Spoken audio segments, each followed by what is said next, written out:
Soyez les bienvenus dans votre magazine. D'abord, cette nouvelle incursion en France sur un site sensible. La base militaire de l'île Longue a été survolée jeudi par des drones dont on ignore toujours l'origine. Le site abrite 4 sous-marins nucléaires. Une enquête a été ouverte. Alexandra Allais, Luc Lacroix. C'est le cœur de la dissuasion nucléaire française. Un site hautement stratégique, ultra sécurisé. Pourtant, sur cette base sous-marine de l'île Longue, située dans la rade de Brest, plusieurs drones de petite taille auraient réussi à la survoler. La ministre des Armées a immédiatement réagi. Je veux saluer l'interception qui a été celle de nos militaires sur la base de l'île Longue. Derrière, il y a un dépôt de plainte, il y a une enquête. Au sol, des fusiliers marins, comme ceux que l'on voit ici en entraînement au mois de juin dernier sur la base, ripostent en neutralisant les drones. Les fusiliers marins ont procédé à un tir de brouilleur et non pas d'arme à feu. Il n'a pas été abattu de drone, ni identifié ou interpellé de pilote. Un survol extrêmement critique sur un tel site. La base abrite rien de moins que les 4 sous-marins nucléaires lanceurs d'engins français, puissants instruments de riposte en cas de menace. L'un d'entre eux est en permanence en mer pour assurer la dissuasion nucléaire. La base est protégée 24 heures sur 24, 7 jours sur 7 par les fusiliers marins et plus d'une centaine de gendarmes maritimes. Elle est réputée impénétrable par les riverains. On s'amuse pas à ça ici, en fait. On sait pertinemment qu'il faut pas approcher l'île Longue, donc des drones encore moins. On se pose des questions maintenant, c'est vrai. On n'était pas inquiet, maintenant on s'en pose un peu plus. Un acte de malveillance à minima, selon la préfecture maritime de l'Atlantique. Cet ancien militaire de la base forme désormais des télépilotes de drones. Pour lui, ces survols peuvent avoir eu 2 objectifs. Premier intérêt, ça peut être un scénario de test pour connaître la réaction des autorités judiciaires, militaires. Et puis il y a un deuxième scénario, c'est celui de la collecte de données en 3 dimensions, donc numériser en 3D des infrastructures militaires. Selon les autorités, les infrastructures sensibles n'ont pas été menacées. L'enquête devra déterminer avec précision les circonstances de ces survols. On en vient maintenant à ce constat. Nous sommes confrontés en France à une pollution à laquelle presque personne ne peut plus échapper. Le TFA, 3 lettres pour désigner ce polluant éternel, produit dérivé des pesticides. Et alors que l'Agence nationale de sécurité sanitaire, l'ANSES, pointe une contamination généralisée de l'eau potable par le TFA dans le pays, l'État traîne des pieds, regrette un député écologiste auteur d'une loi pour limiter l'usage de ces PFAS. C'est une molécule présente dans l'eau potable de tous les Français, ou presque. Le TFA, plus petit des polluants éternels, quasi indestructible. Selon une étude inédite de l'Agence de sécurité sanitaire, l'ANSES, le TFA est présent dans 92% des échantillons d'eau, que ce soit au robinet ou dans les cours d'eau. Les échantillons les plus concentrés en TFA ont été prélevés près des usines fabriquant ou utilisant cette molécule. C'est dans ces 2 prélèvements qu'on a enregistré les plus fortes concentrations en TFA. Souvent, dans ces process de fabrication de synthèse ou d'utilisation de TFA, il peut y avoir entre guillemets, des fuites. Il y a quelques mois, nous avions prélevé nous-mêmes de l'eau du robinet à Moussac, à 30 km de cette usine dans le Gard, qui produisait du TFA jusque l'an dernier. Résultat, 8200 nanogrammes par litre d'eau, bien plus que la moyenne en France. C'est de l'eau qu'on utilise pour faire le thé, pour la machine à café, pour la vaisselle, pour l'utilisation quotidienne, quoi. Le TFA est aussi présent dans le sol, à cause de la dégradation de certains pesticides agricoles.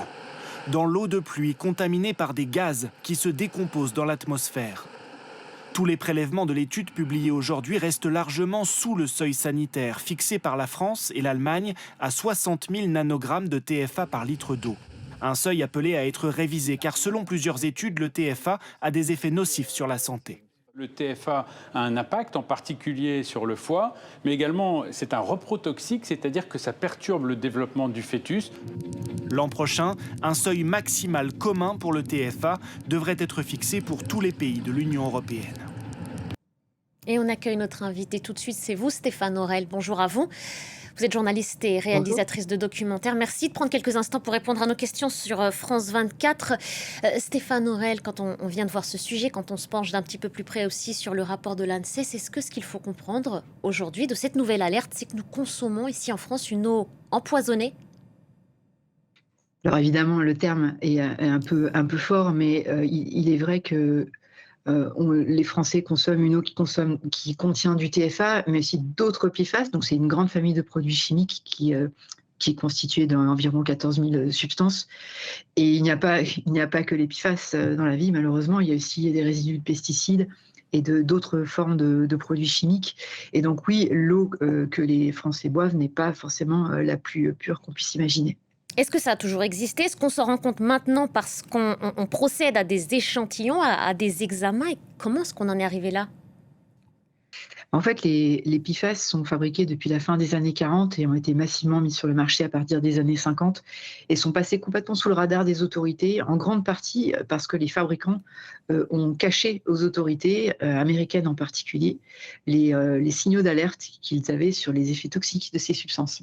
Donc, depuis les années 60, en fait, les fabricants savent que ces substances posent un problème et depuis les années 70, ils savent que les PFAS peuvent s'accumuler dans le sang des êtres vivants, des êtres humains, et n'ont rien dit aux autorités. Donc il a fallu attendre la fin des années 90 pour qu'un éleveur américain sollicite un avocat qui s'appelle Robert Bilott. Et donc c'est une histoire qui a été racontée dans le film Dark Waters il y a quelques années, sans ces deux personnes, sans ces deux hommes en fait, qui sont allés jusqu'au bout pour essayer de comprendre d'où venait cette pollution et quelles étaient ces substances chimiques complètement hors radar. Sans ces personnes-là, peut-être qu'on ne saurait pas aujourd'hui que cette pollution, elle est massive, ubiquitaire, et personne ne peut y échapper. C'est-à-dire qu'il y a des PFAS dans le sang de 100% des Français, mais il y a aussi des PFAS dans la pluie au Tibet. Donc on le sait grâce à ces lanceurs d'alerte, vous le dites à l'instant, les fabricants de ces produits le savaient.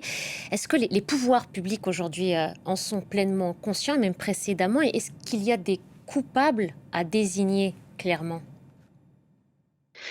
Alors, la responsabilité de cette pollution, elle est partagée entre les fabricants et les utilisateurs de ces substances, mais en premier lieu les fabricants qui avaient conscience et connaissance des dangers et qui ont continué à multiplier les marchés et de manière assez agressive d'un point de vue commercial. Mais cette responsabilité, elle est partagée avec les pouvoirs publics. C'est ce qu'on appelle le crime ou le dommage industriel facilité par l'État, l'absence de réglementation stricte sur la pollution, sur les émissions des usines et sur les résidus qu'on peut trouver dans l'environnement et dans les produits de consommation courante. Cette absence de réglementation stricte des toxiques est quelque chose qu'on se prend en boomerang ces dernières années, avec les PFAS, mais aussi avec les perturbateurs endocriniens, les pesticides, etc. Et Stéphane Aurel, pour être clair, on parle bien de polluants éternels qui ne se dégradent jamais, qui ont donc un effet direct sur notre santé à nous. Comment est-ce que ça se traduit, ça se manifeste? Oui, alors la spécificité des PFAS, c'est qu'ils sont extrêmement persistants, c'est-à-dire que c'est très difficile de les dégrader sans intervention humaine, et donc ça veut dire que leur toxicité persiste à travers le temps et s'accumule dans le corps des êtres vivants. Et donc aujourd'hui, il y a une douzaine de maladies qu'on relie à une exposition aux PFAS, certains cancers. Donc un des anciens le PFAS qui est aujourd'hui interdit a été classifié cancérogène certain par le Centre international de recherche sur le cancer, qui est une agence des Nations Unies. Mais il y a aussi des maladies comme des problèmes de fonctionnement thyroïdien, des réponses diminuées, des réponses immunitaires diminuées aux vaccins chez les enfants, qui sont des problèmes potentiellement extrêmement graves, mais aussi une augmentation de l'hypertension, ce qui peut augmenter les problèmes cardiovasculaires, etc. Et donc aujourd'hui, même si les chiffres sont en cours de révision, une estimation qui date de 2019 évaluait les coûts pour les systèmes de santé européens entre 52 et 84 milliards d'euros par an pour les maladies liées à une exposition à ces substances. Et ces substances peuvent aussi avoir un effet sur la reproduction, sur le fœtus. Ça veut dire que ça peut se traduire dans les années, les générations à venir, ça ? Oui, alors le reportage était concentré sur la question du TFA, qui est effectivement une problématique très, très importante, puisque le TFA, on le retrouve absolument partout, dans des concentrations importantes par rapport aux autres PFAS. Et aujourd'hui, on a assez peu d'informations sur la toxicité de ce PFAS. Donc, on pense qu'il est moins toxique que le PFOS ou le PFOA, qui sont on va dire les ancêtres des PFAS, les premiers, mais la construction du savoir nécessite aussi que les réglementations soient prêtes à évoluer en fonction de ce que les scientifiques concluent.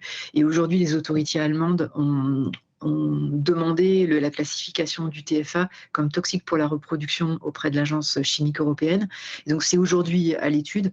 Et ce que ça veut dire toxique pour la reproduction, donc c'est une catégorie spécifique en fait, qui veut dire que c'est des substances qui peuvent endommager l'appareil reproducteur, mais aussi avoir des effets sur la descendance. Et c'est sur ces effets-là qu'on est plutôt inquiet sur la question du TFA. Et il y a une directive, Stéphane Aurel, qui devrait arriver en janvier prochain. Qu'est-ce qu'on peut en espérer? Est-ce qu'elle verra le jour d'après vous? Alors l'enjeu aujourd'hui pour toute la communauté scientifique compétente, c'est de ce qu'ils appellent couper le robinet des substances, des PFAS, et de stopper complètement leur production. On ne peut pas le faire ça en un claquement de doigts, et ça prendra un petit peu de temps. Mais donc il y a un projet qu'on appelle de restriction universelle qui a été proposé par 5 États européens et qui est dans les tuyaux à Bruxelles et à Helsinki, où se trouve l'Agence chimique européenne. Et malheureusement, c'est un processus qui est extrêmement endommagé par le lobbying des industriels qui sont les fabricants, mais aussi les utilisateurs de PFAS. Et dans un projet qui s'appelle le Forever Lobbying Project, que j'ai coordonné pour le journal Le Monde avec des partenaires dans 16 pays européens, on a démontré que la plupart des arguments de lobbying présentés par les industriels aux autorités européennes étaient parfois mensongers et en tout cas faux. Et donc c'est extrêmement inquiétant de voir que l'orientation que prend la dégradation de ce projet de restriction qui a pour vocation de protéger la population est mal en point sur la base de faits qui ne sont pas scientifiques. Merci beaucoup Stéphane Aurel. Merci d'avoir pris le temps de répondre à nos questions sur France 24. On en vient maintenant à ce procès qui oppose l'État français à la plateforme chinoise Shein. Une décision de justice sera rendue le 19 décembre prochain après le scandale de produits illicites vendus sur le site, notamment des poupées sexuelles. Le gouvernement français a requis la suspension de la plateforme. Pour Shein, ces demandes sont hors sujet et pas recevables. C'est la fin de ce magazine. Merci à vous de l'avoir suivi.